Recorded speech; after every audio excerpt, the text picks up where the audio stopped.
we made it up to the Bay Area in one piece, and more important, the table is in one piece, and we assembled it last night and it's ready for dinner tomorrow. So today we're going to do some advanced preparations. We're going to start with the Tres Leches cake with 1.5 cups of flour, a cup of sugar, and 2 teaspoons of baking powder. Incorporate the baking soda and the sugar very well into the flour. Now we're going to mix the next set of ingredients. 3 egg yolks at room temperature, oil, half a cup of water, and finally 2 teaspoons of vanilla beans. We're going to add that to the flour. Okay, and there you can see it. And next, we're going to mix 5 egg whites, salt. We're going to mix these at medium speed until they form some soft peaks. Now you can see after a couple minutes, the egg whites are starting to stiffen up. Nice and shiny, they look relatively stiff.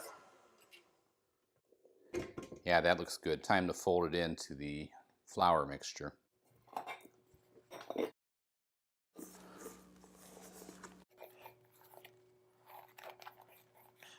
The egg whites are billowy, almost cloud-like. I've preheated the oven to 325 degrees, and we're going to pour this into an ungreased 9 by 13 by 2 cake pan.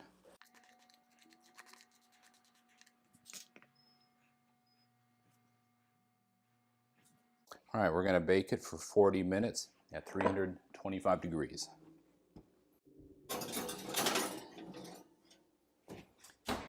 All right, it's been 40 minutes.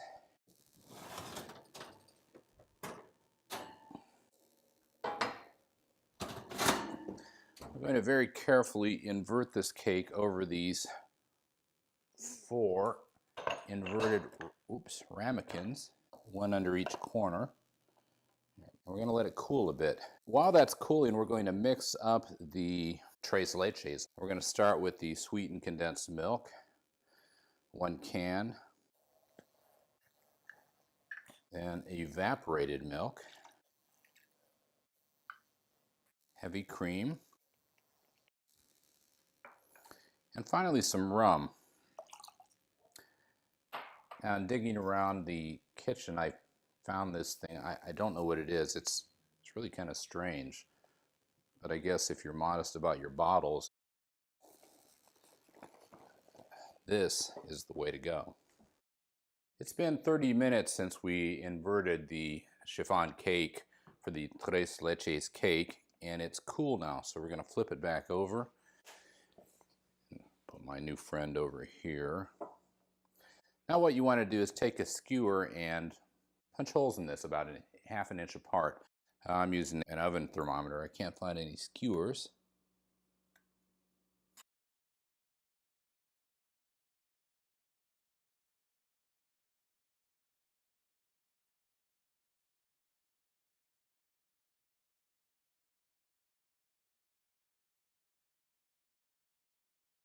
It's the evening before the day of the dinner, and we're going to make the bread dough. This has only 4 ingredients. Actually, I should say 5 ingredients, because there are 2 types of flour. There is the bread flour and there's regular flour. Then we have yeast,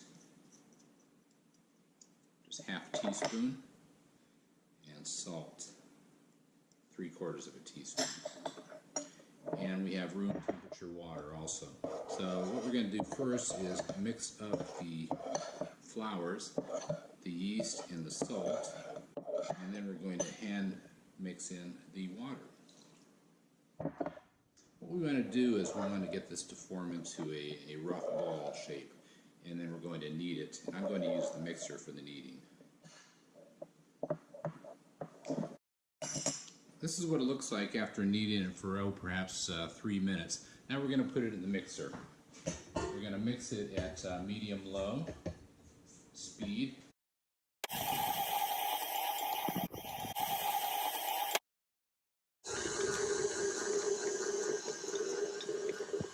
And it looks pretty good. It's soft and pliable. We're going to let it sit at room temperature for an hour, and then we're going to knead it some more. It's been an hour now. We're only going to knead it very lightly and very briefly to degas it. And then we're going to put it back in the oiled bowl. A little more oil on top. And let it sit in the refrigerator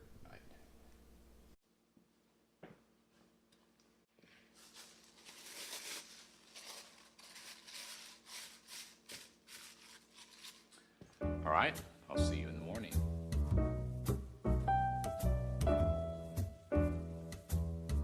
We're going to start off with the Dulce de Leche, and I've got 4 cups of milk. We're going to put this in a medium saucepan. I've got a cup and a quarter of sugar, and I have baking soda, 1/4 teaspoon. We're going to bring this to a boil, and then we're going to lower the heat and simmer it. I've taken the pâté fermenté out of the refrigerator where it's been all night, and it looks about the same as it did last night, maybe a little bit bigger. So what we're going to do here is cut it up to hasten the warming process. And I'll cut it into about 8 or 10 pieces.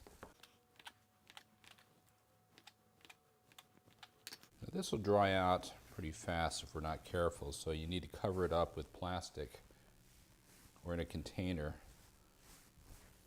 And we'll be setting this out. I'm actually going to stick it in an unheated oven for about an hour.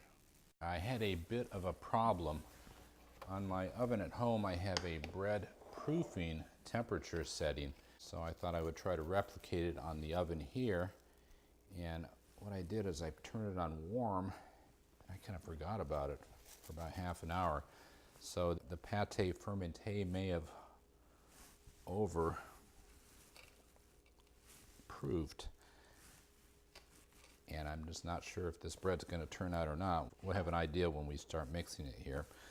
Now the bottom is a little bit not hard, but it's almost plasticky, and that's not a good thing.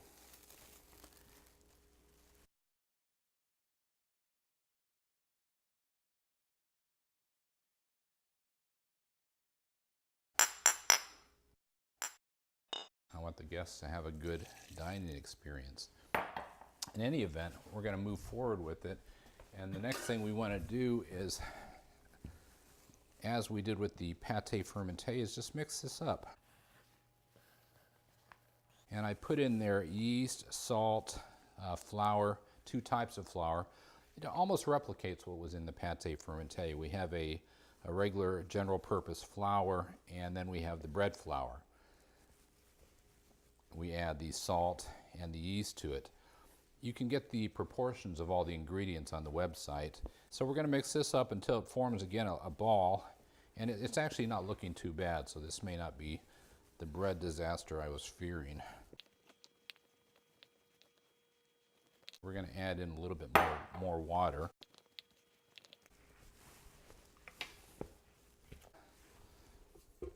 Plop it in there. And we're going to mix for 6 or 7 minutes, medium-low speed.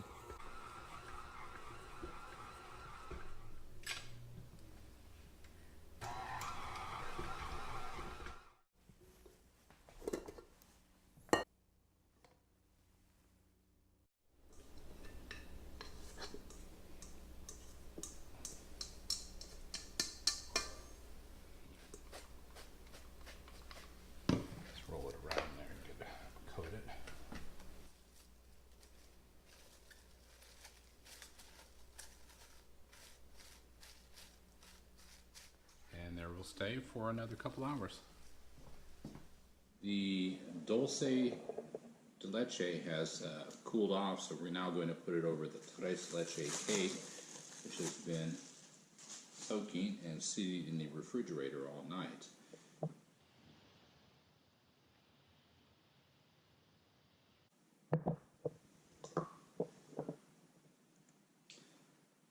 So this is a perfectly caramel color.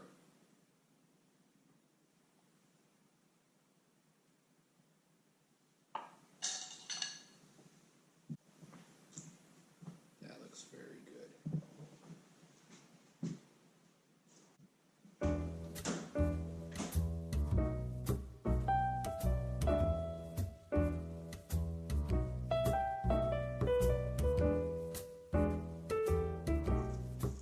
The Lobster Bisque recipe only calls for 2 onions, but looking down the list, I see I'll need to cut another onion for the collard greens. We'll just do that now.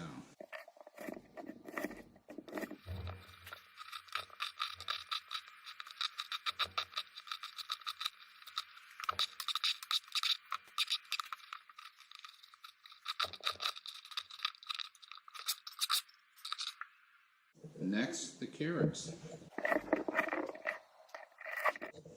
I know this recipe called for 2 carrots, but this is a huge carrot.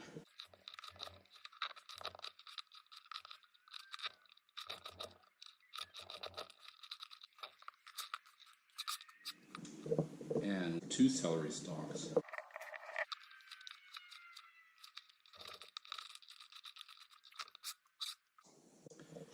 Now we'll crush 4 garlic cloves. Next, the Lobster Bisque recipe calls for thyme and tarragon.